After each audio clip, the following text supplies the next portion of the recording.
I'm overjoyed to share with you what I would like to call a masterclass. We sat with this gentleman who taught so much from his wealth of experience, but there are key points that I want us to pick out of what we're going to be learning today. The first one is appreciating entrepreneurship as a marathon and not a sprint.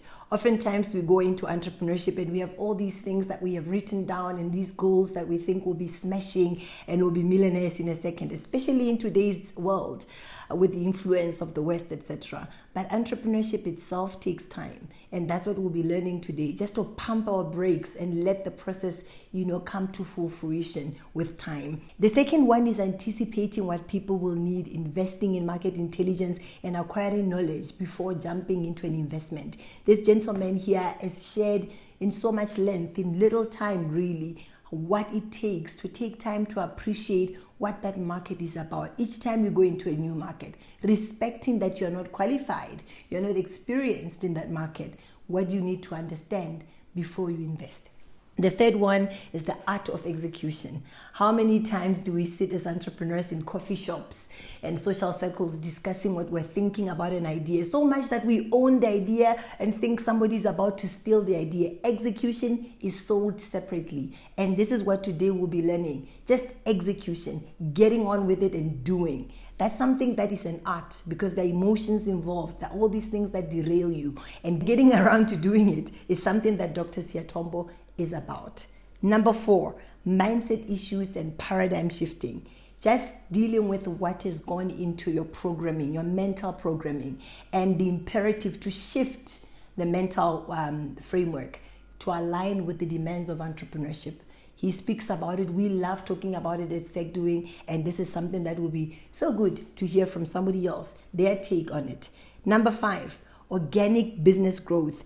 We're learning today about growing your business from the resources that the business already has, plowing back into the business to grow the business, as opposed to taking money from an external source, which is something that we so love to do. It's convenient. So today we're learning a little bit of how to do it without knocking on somebody else's door, and really generally about handling business finances. The last one is embracing failure as a part of business success. We often say failure is not the opposite of success. It's a part of it, especially in entrepreneurship. We need to appreciate that fully. Build yourself. Immerse yourself in practical knowledge. Learn from the doers. And get doing with Sarala Entrepreneurship College. My full names are Dr. Rozious Siatwambo. I'm the CEO of the so-called Great North Road Academy group of companies.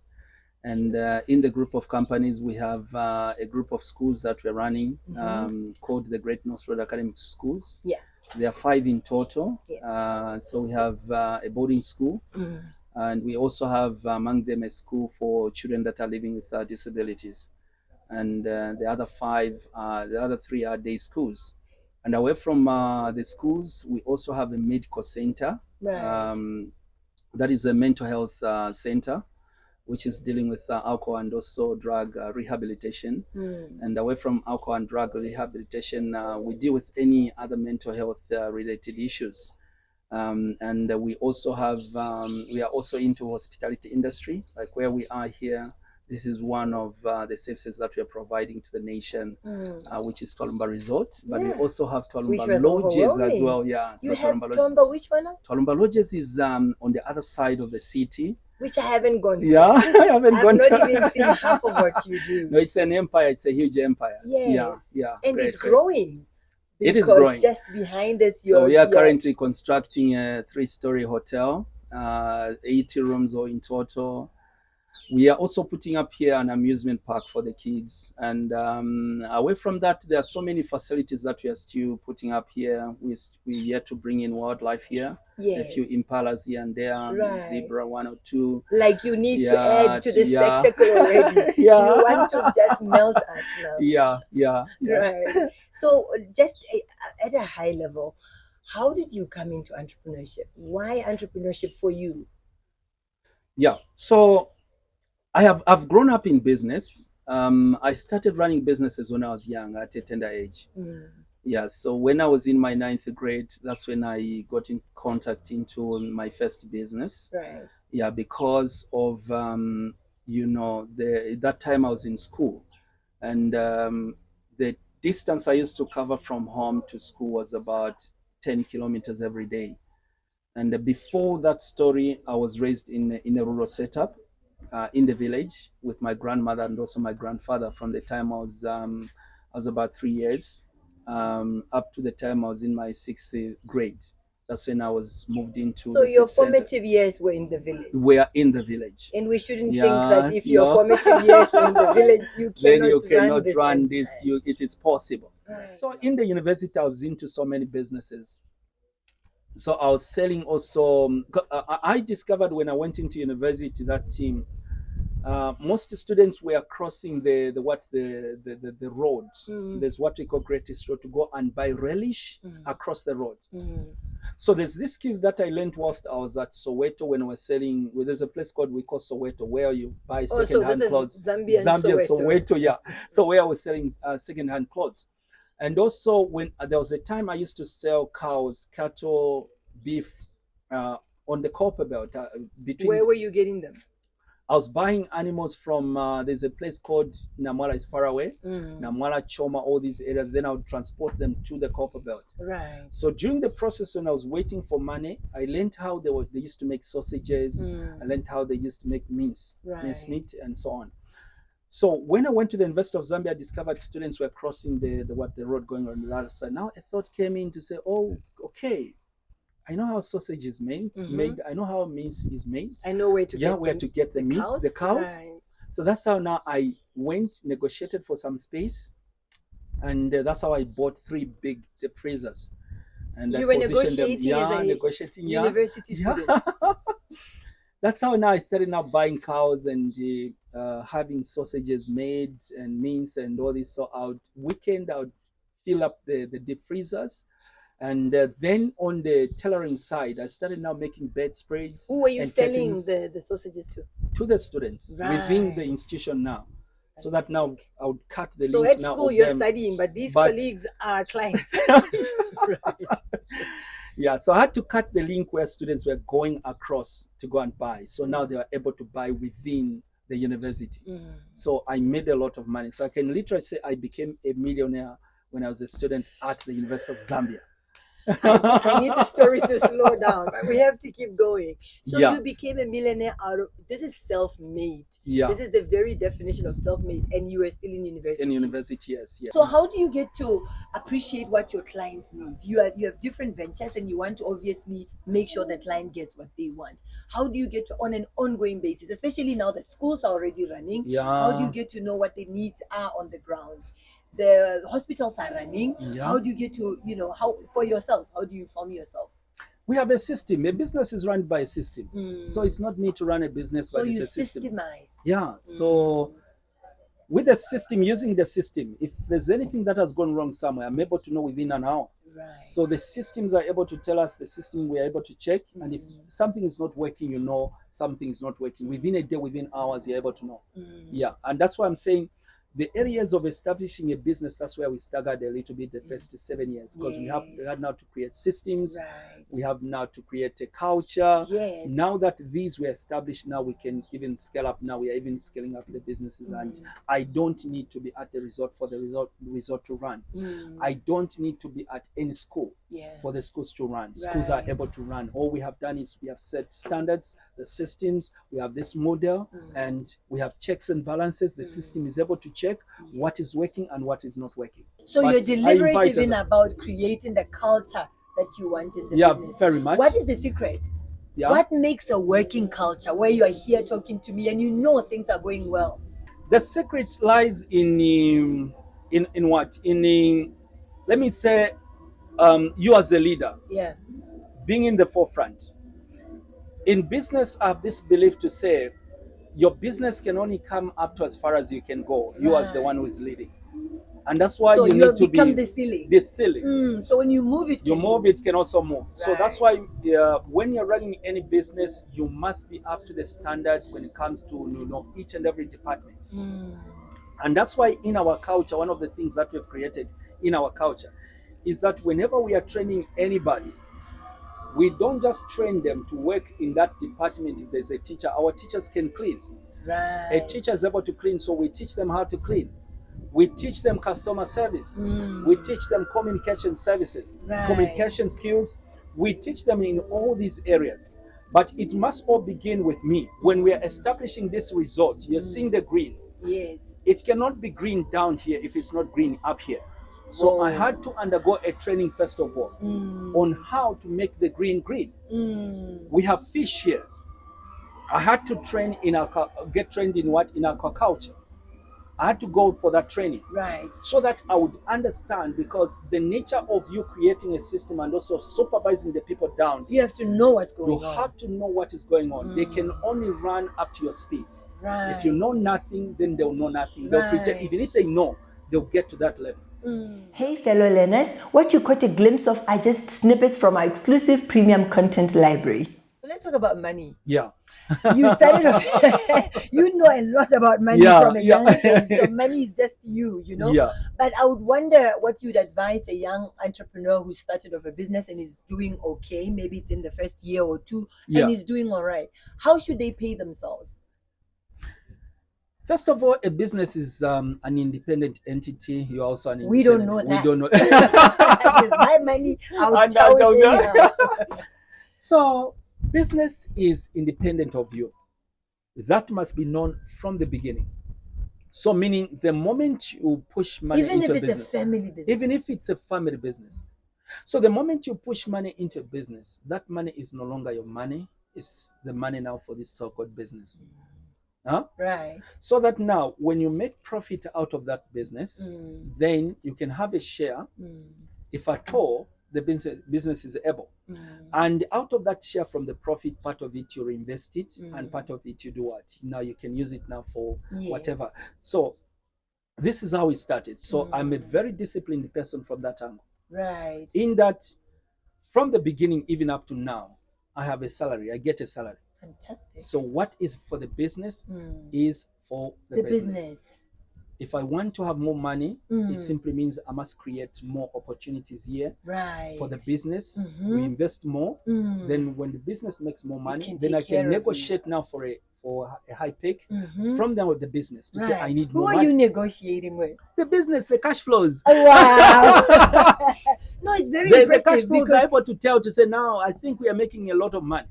So now at least I can push now my pick to this much. Okay, so like as the businesses are growing and you're investing in, is it all self-financed or you have to work with the banks to raise more financing for the project?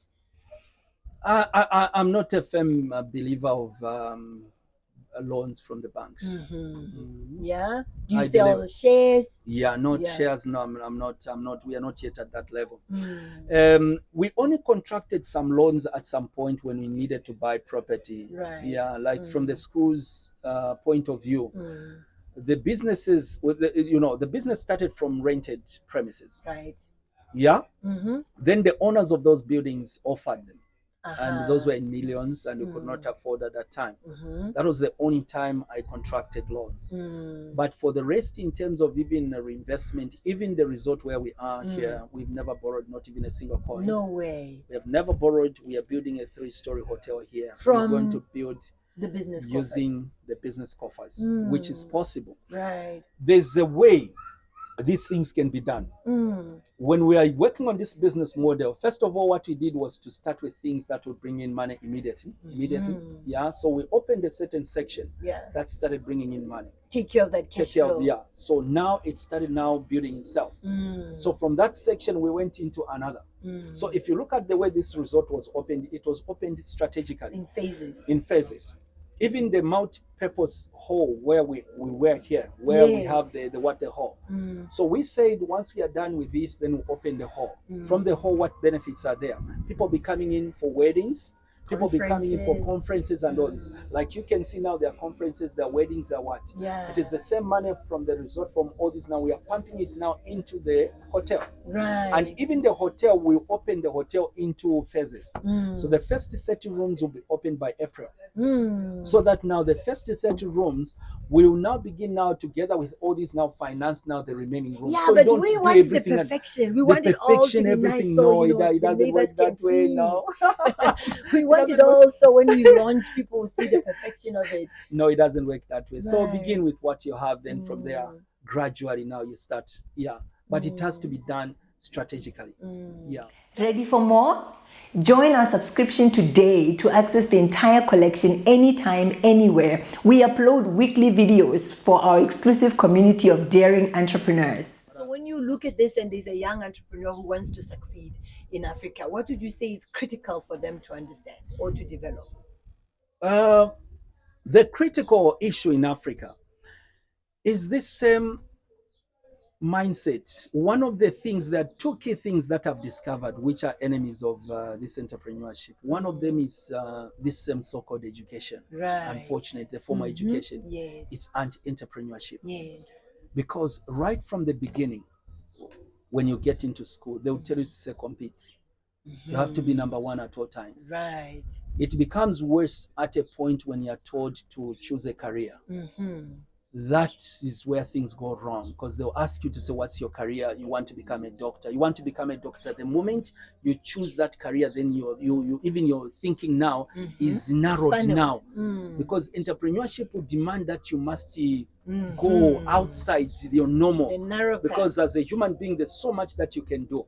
So you find that this education now has limited most people's potential because of this so-called, no, you can only do this, and this is your career, Right. and so forth and so on. And people are trained merely for jobs. You are trained for a job. So that's where now it becomes very difficult. And if you look at entrepreneurship is a mindset. Right. And a mindset, yeah. And a mindset is developed over a longer period of time. It is developed from the time you are born, that you must be tuned. Look at my history, where I'm coming from. Yeah. From the time I was born up to now, I have this There's mindset, been programming. programming. So people are not programmed for that. They are programmed for jobs. It has taken so many years for me to be where I am.